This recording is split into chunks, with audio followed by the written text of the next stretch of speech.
In this video, I discuss the concept of entropy as it appears in the Atkins textbook. So with Atkins, he groups together um, aspects of enthalpy, entropy, and Gibbs free energy all within the same section. A lot of times in other general chemistry textbooks, you'll find enthalpy in the first semester, entropy in the second. Makes a lot of sense within your storyline of putting them together. So I do like this aspect of Atkins's approach. Now, his book is more focused on physical chemistry, and so he does a little bit more with these ideas. It's important to have an initial understanding of work and heat if we're going to move on to entropy. Certainly, the concept of enthalpy and this general idea that the particle motion and the heat capacity are connected to each other. That's really helpful when we start to move on to a particle description for entropy. So when I say particle motion and heat capacity are connected to each other, can you do that? Can you connect particle motion and heat capacity? When I say they're connected, what do I mean by that? Would you be able to predict the molar heat capacity? What's the molar heat capacity of a typical metal in terms of R? Is it 1/2 R, 3/2 R, something different? Or how about this scenario? Suppose nitrogen gas is placed in a sealed box and is also placed in a container outfitted with a piston. The same amount of heat is added to each one of those. How did the final temperatures compare? These are all ideas that I would be reviewing with my students before we move on to the idea of entropy. So moving then on to this thought of entropy, notice the big question that he poses. What determines the direction of natural change? We're going to be able to begin to understand that with entropy. So he starts each topic, each section with sort of a preview. Why does anything happen at all? Crucial question. That's what we're going to begin to answer when we look at entropy. At the end of the section, he sort of gives a review, brings up this, well, what have we learned? The things that he's describing in this one are macroscopic definitions. When we look at things like pressure, temperature, volume, things that we can measure macroscopically, how are we connecting that with entropy? And those are connected to the ideas of Clausius. We don't need necessarily atoms to give a particle level description for that, but that's where we're headed. And we can do different calculations and evaluate different things with these skills. So this idea, what is a spontaneous process? A spontaneous process has a tendency to occur in a particular direction. Doesn't say it would be impossible to go in the opposite, but it has a tendency to take place in that direction. The kinds of things that we can explore, all of these questions, which are really the heart of chemistry, all of these are questions involving spontaneity. Now, a spontaneous process, such an expansion, could be reversed, but it requires input from the surroundings. So you have this scenario right here, where if you remove the partition, you can have the gas move and fill the whole chamber. It irreversibly takes place. There is no work being done because it was a vacuum on one side. So by simply opening it up with the barrier being removed, it fills the whole thing, but it doesn't do any PV work. We have an expression that we would use to calculate that, where the work involves the pressure and the change in volume, but there was no external pressure, so it could simply expand and no work was done. Now, we could do work, though, and compress it and get us back to where we were initially. This would be work being done on the system as we're compressing the gas. Now, when we're looking at thermodynamics, we're considering the final and initial points. Kinetics, that's our path in between. We can have a reaction fast or slow depending on the kinetics, depending on the in-between, but that's not the same thing as spontaneity. Both an endothermic and an exothermic reaction, both types can be spontaneous. So therefore, simply looking at the enthalpy change, that's not sufficient to tell us if a reaction takes place, because both of them can be spontaneous. We need a different criterion for this. I think about this as the dispersal or the spreading out of matter and energy. you might see the phrase disorder, and that's one that Atkins typically uses. So this, first of all, this thought of entropy as disorder, how might we begin to think about that? Well, the structure of a crystalline solid, it has both a local order and a long-range order. It has a local pattern of how the atoms are arranged, and that pattern, based on the symmetry, repeats again and again and describes the overall crystalline solid. I would say that that has both short-range order. I have information about the arrangement for the nearest neighbors, and long-range order because I know the pattern that goes again and again. If I'm thinking about liquids or amorphous materials, they have a short-range order, a local order of what the most nearest neighbors would be like, but I don't have information about the long range because I don't have this pattern that repeats again and again. Sometimes order and disorder, they're described in the amount of information that we have. I would say when something is a crystalline solid, I have a great deal of information because if I just take that smallest region and I know how it translates in space, I can reproduce the whole thing. So this idea of order and disorder, it makes sense to us in this description right here, but we're going to see in some cases it's not always our best description for entropy. Now, as far as different processes right here, this idea that if you open up the stopcock in between, spontaneously it's going to fill up. We would see that this again and again happens where it seems like it's spontaneous in one direction but not the other. How about a phase change? Well, in that case, it depends on the temperature. I've seen H2O spontaneously freeze. I've seen H2O spontaneously melt, but it depends on the temperature. Reaction like this, does it go left or right? It depends on the concentration. So it's this point right here that the expansion of a gas, that seems easy to predict as far as its direction. But for phase changes, chemical reactions, we're going to need more information. We're going to need more information such as the temperature and the amounts. Now, this whole description here is coming from the mid-1800s.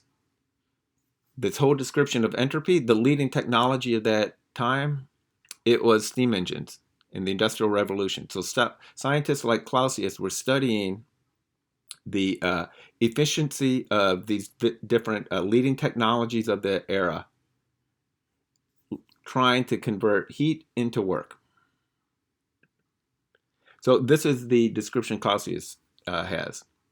So let's say we have a temperature, an object at a hot temperature, an object in thermal contact with that that's at a colder temperature. We know what happens spontaneously. The hot one, its temperature will go down. The colder one, the temperature goes up.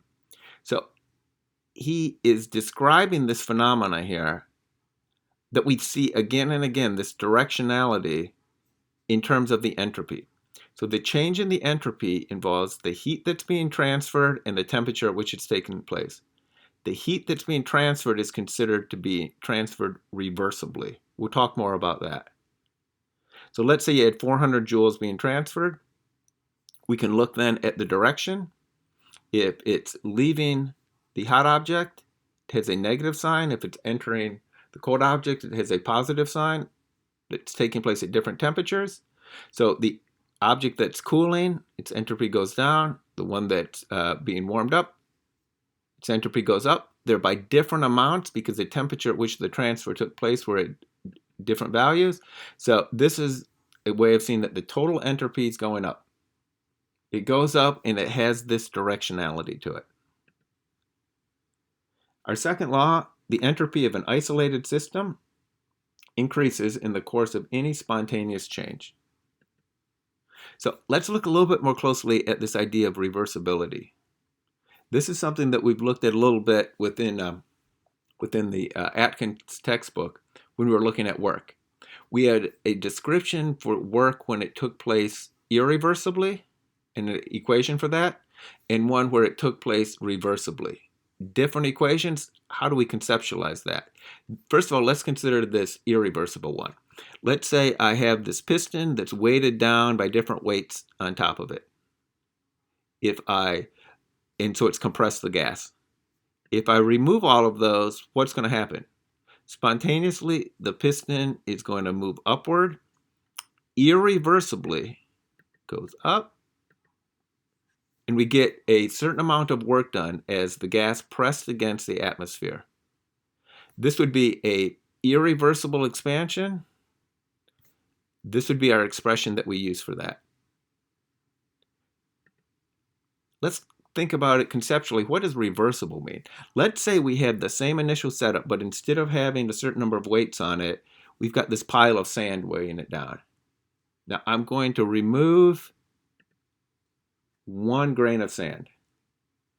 Trust me, I removed 1 grain of sand.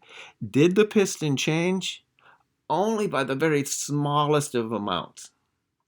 I'm practically exactly. I'm virtually the same that I was just a moment ago. Sure seems like I'm almost at exactly the same point, and yet I've made a change. I'm trying to say that this is an infinitesimally small change. We're at equilibrium right here. It's equally balanced. It sure seems like we're at almost exactly the same equally balanced position. What if we were to continue this process, taking 1 grain of sand at a time? Well, eventually we could reach the same point right here that we would have if we had done it irreversibly. But the amount of work involved in that process is different. This idea of doing it in the smallest of steps, we could see that it's approximating this line, which would be as if we're removing it just continuously. We have a different expression here. This would be something that's reversible. It's considered reversible because it's as if we're at equilibrium every single step along the way. It gets back to sort of this paradox of saying something has an infinitesimally small change. Infinitesimally small change is as if we never make a change because it's so small. And yet, a whole collection of those never making changes moves us from one spot to another. That is the paradox of saying something has an infinitesimally small change. Now, this description here for Atkins, very typical of this. He began with an expression involving work, pressure, and the change in volume. It's now being considered for an ideal gas, so that allows us to make changes. Instead of having it in terms of pressure, notice we have switched it out into terms involving the other parts of PV equals nRT. And that leads us to a new expression here involving those terms N, R, and T instead of having with the pressure. This is really commonly done within this section. Now, why are we interested in these? We're interested in the macroscopic measurements that we can make involving things like pressure, the amount of the gas, the temperature, because we're interested in learning more about steam engines. Now, also relevant within here, when we're thinking about then changes in the entropy, it's the heat that's being transferred reversibly. So when we're thinking about doing calculations involving entropy changes, we have to conceptualize pathways that involve these reversible changes. Let me show you what I mean within that. So what kind of derivations can we have, other ways of changing this expression? So I think this is pretty cool because this, after all, it seems limited. It sure seems like, okay, entropy is simply talking about the heat that's being transferred at a particular temperature. But I think we know ourselves that entropy, we want to use it in other cases as well. So let's look at this scenario right here. Let's consider the entropy change when we have an isothermal expansion. Isothermal means temperature staying constant. And let's have that take place for an ideal gas. So in order for this to take place, heat's going into the system. All of this energy that's going in as heat is now doing pressure volume work. The same amount of energy that's going in is going out. It's going in as heat and it's going out as PV work. I'm going to see that the volume increases and the pressure is remaining constant as that piston is pushed outward. There's going to be no net change in temperature. I like this idea right here. I can illustrate this with this vet sim. So first of all, let's put some gas within our container. This is for the isothermal expansion of a gas. at constant pressure. So after I add my gas particles here, I can designate there up at the top that I want it to be constant pressure. Now, if I add any heat, I'm going to try to do it in the smallest of steps here because I want to have it be an infinitesimally small change. To show you what an infinitesimally small change would be. I'm adding heat, energy is going in the form of heat, and it's leading exactly to the accompanying PV work. This is an isothermal expansion of my gas here at constant pressure. This is the scenario that Atkins is talking about. So under this case right here, notice where this takes us. We have an initial expression involving the heat and the temperature. Well, in this scenario right here, the heat is the same as the work that's being done. And the work, instead of having it be the symbol work, let's put it in of what we know in terms of pressure volume work and the resulting change in volume. That leads us to an entropy change now involving the change in volume. Or you could look at the same thing and see how it would lead to an entropy change involving pressure. I think this is really cool. This is Clausius looking at the expressions that we have for an ideal gas and seeing how we can take something that was initially written in terms of heat, thinking about it in a different scenario that leads to give us insights into macroscopically what would happen if the volume changes or the pressure changes. I think that's really cool. So it starts with this part, just within terms of heat, but we're playing it out to see how it leads to saying that if the volume increases, that would be something that would be increasing the entropy. The volume increases. Atkins is describing that as positional disorder. He's using the phrase disorder. You have more different ways to arrange the particles when the volume is larger. So if I think about it, I could increase the entropy by having more particles. More particles gives me a higher entropy, or the same amount of particles now in a larger volume. We see that that also leads to a larger entropy. How about the temperature? He goes through and looks at the same kind of, if you want to say, derivation. This gives us another, though, important insight. So look what he does here. This is showing, well, what would be the change in entropy if you make an infinitesimally small change in the heat? Just rearranging terms right here and thinking about, okay, how much does the temperature change? Well, it involves the heat capacity. This is something that you would have done, I think, when you first did calculations involving heat capacity. How much does the temperature change? It depends on C, the heat capacity of what we're looking at. So now he's just combining terms within here. Instead of talking about Q, he's now included a term and substituted one involving the heat capacity. This is for an infinitesimally small change, and we can integrate it if we want to see over the whole span of the temperature change. Now we have an expression of looking at how the temperature changes the entropy, but notice it includes a term involving the heat capacity. So if I take the same thing and I increase the temperature, higher entropy in this case right here. Now, what are your thoughts on this? This would be an ideal gas. This will be an ideal gas. The one on the right, they just have greater kinetic energy. Does that really seem like more disordered?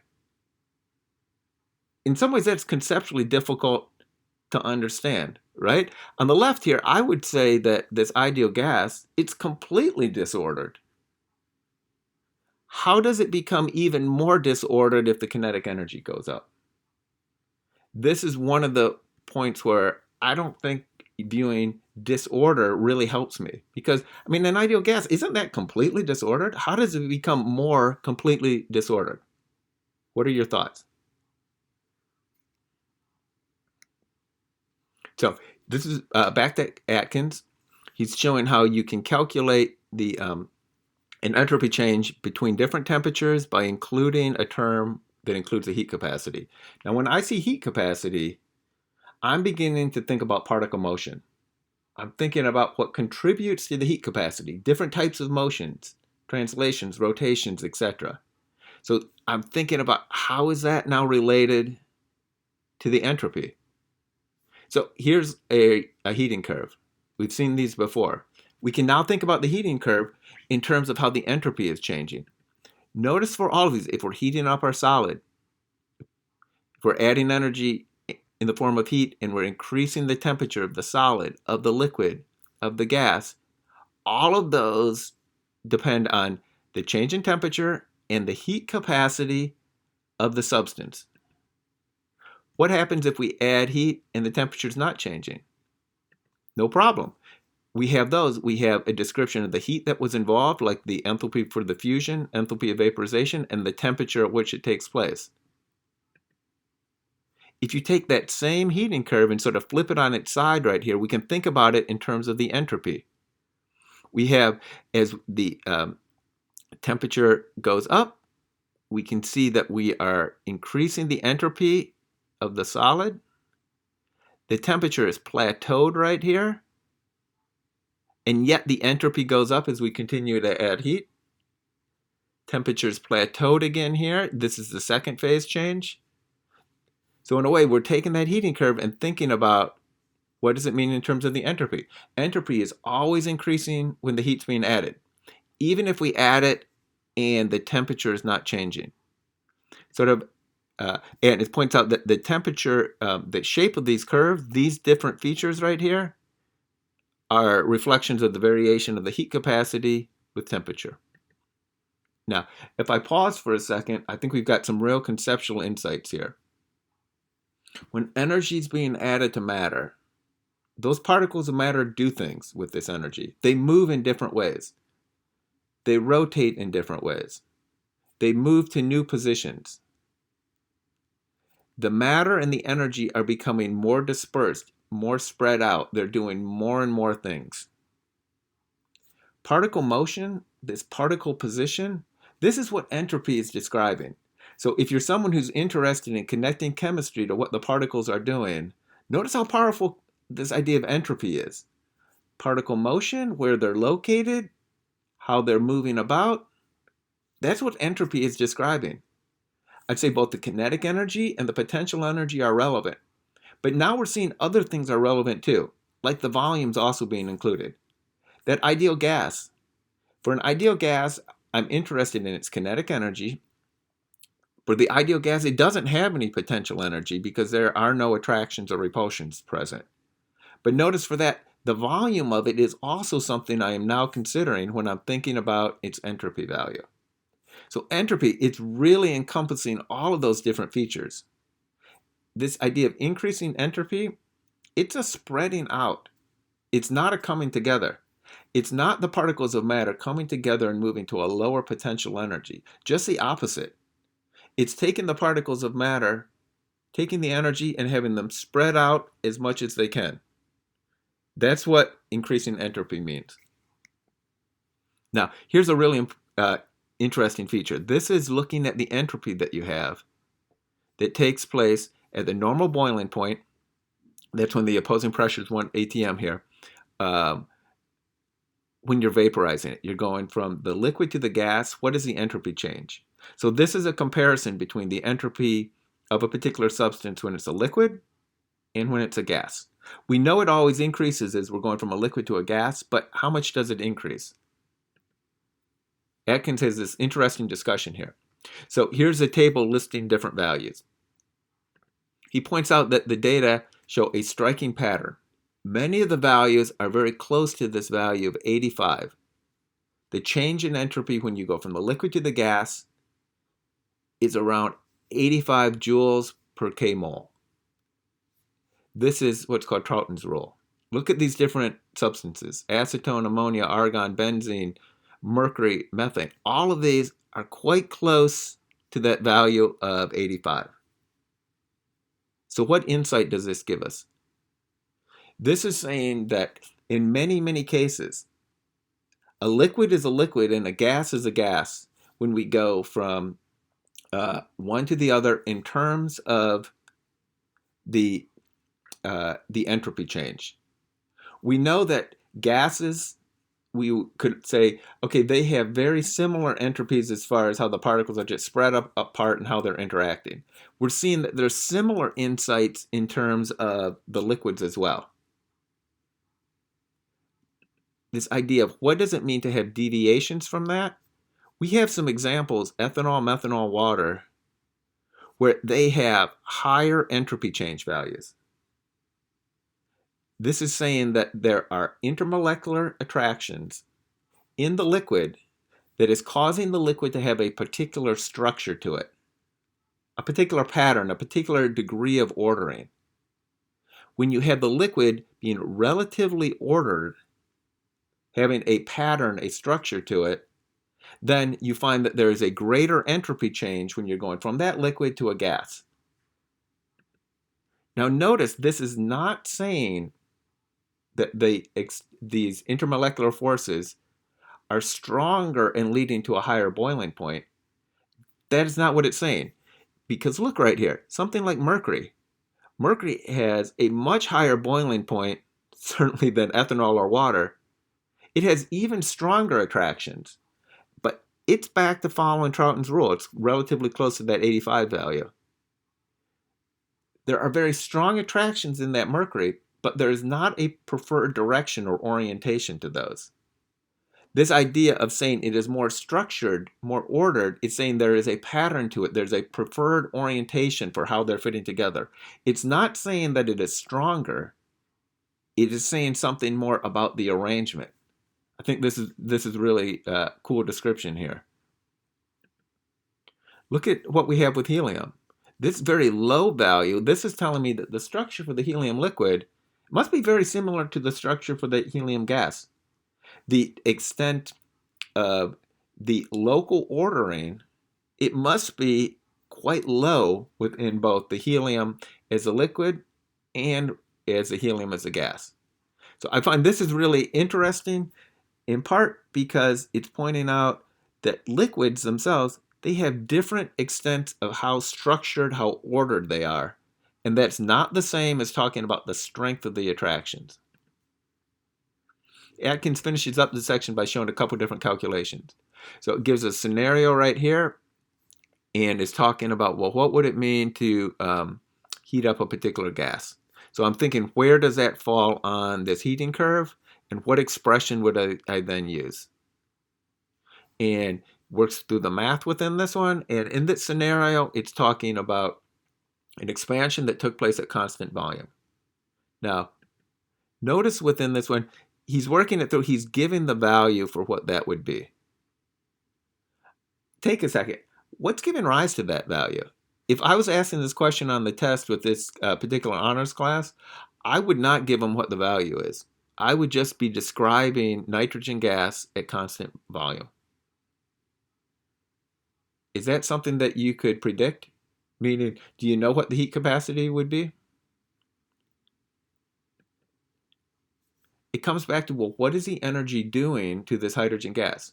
CV, that refers to the heat capacity at constant volume. Constant volume means there's no PV work taking place.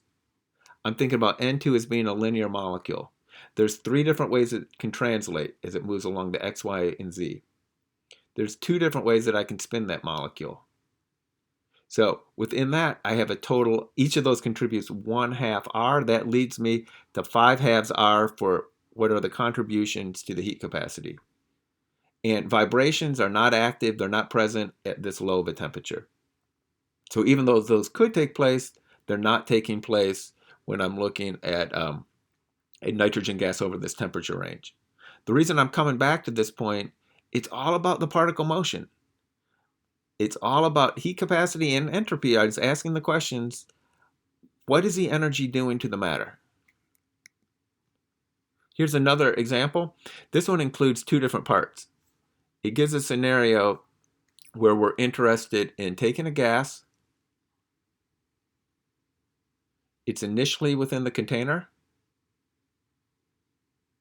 And then what we're going to do is we're going to compress it. So we're not adding heat to it, but by compressing it, we're doing work on the gas. And notice how the temperature goes up. I really like this PET sim for illustrating how compression of a gas can increase its temperature. Now, in order to calculate the entropy change, we don't have a pathway where both of those things take place at the same time, a reversible pathway, a calculation that we can use. But it's no big deal. As being pointed out here, entropy is a state function, so we can choose the pathway that we want. We can choose a pathway that's involving the change in temperature. We can choose a pathway that's involving a change in volume, and we can just put both of those together. So that's what he's showing in these two parts. We have a reversible pathway where we're changing the volume, and we've got a calculation we can do for that. We have a reversible pathway where we're changing the temperature. We have a calculation for that. And from that, that allows us to get the information of going from the initial to the final. So within this section right here, what we've been looking at are this macroscopic definition. And it led us to be able to get some insights into entropy when it came to things like pressure, volume, and temperature. We saw how that was influencing then determining the direction for the change that took place. I say we don't need atoms quite yet. Clausius didn't really need atoms, but notice in this gray box what's coming next. What molecular features contribute to the entropy? Atkins, I think in that section, hinted just a little bit that we want to think about what the particles are doing. I certainly suggested we want to think about what the particles are doing. In the molecular interpretation of entropy, that's what comes next.